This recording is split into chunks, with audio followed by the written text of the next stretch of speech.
Hi, Teresa here with Grow Financial and Associates. Today for Tip Tuesday, we are in Fire Prevention Week. It's October 8th through the 14th, and I'm here with Justin. We are in New Bloomfield, and this is the New Bloomfield Volunteer Fire Company. So thank you so much for taking some time out of your day and sharing some helpful tips on how we can prevent some fires and some plans and things like that to bring home to our families. So preventing fires, and we're going to have two topics. So one is space heaters, kerosene heaters, things like that. What can we do in our homes to try to prevent from causing a fire? Space heaters are a very common device that causes fires, and keeping items clear in your household is very important here. A lot of us have pets, animals in the house that they knock something over, falls in the space heater, we leave the room, something happens in the room. So just kind of keeping the area clear of them, having newer models, and just being in the room and present when you're actually using them. Yeah, and don't walk away from it. Right? Don't keep it plugged in overnight. Okay, great.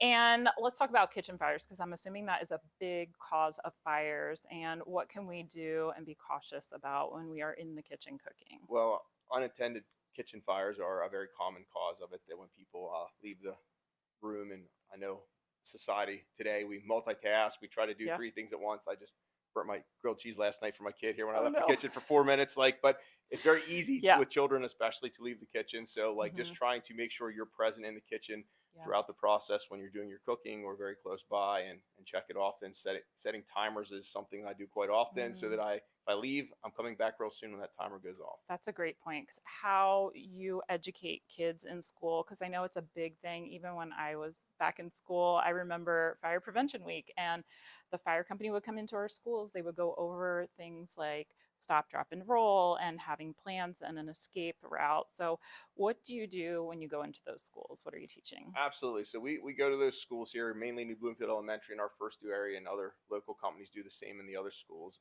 And for the younger children especially, stop, drop, and roll, coming up with a plan for your family of where to meet if something should take place. So having an escape plan. With that escape plan, you should be including a practice of that for especially younger children, so they know where to meet outside. That get on the ground if there's smoke in the house, so that they're getting below the smoke, not going into it, because a lot of times even children like to hide when they see smoke.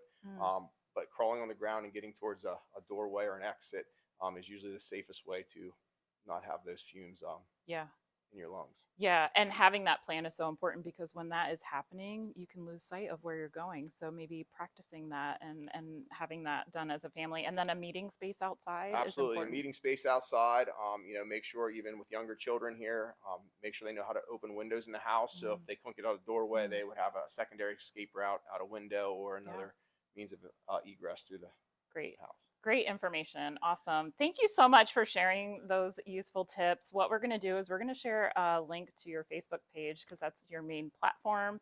And just make sure that you're talking to your kids, especially that week of October, when they're going to be having that information given to them, and just have that conversation with your kids, right, as a family. Absolutely. The more you can educate, education is the key to preventing a lot of fires and a lot of calls that we have. And we appreciate your help in helping do that. Yeah, we just want to spread the word and help keep everybody safe. So thank you so much. We appreciate your time. Thank you. Yeah.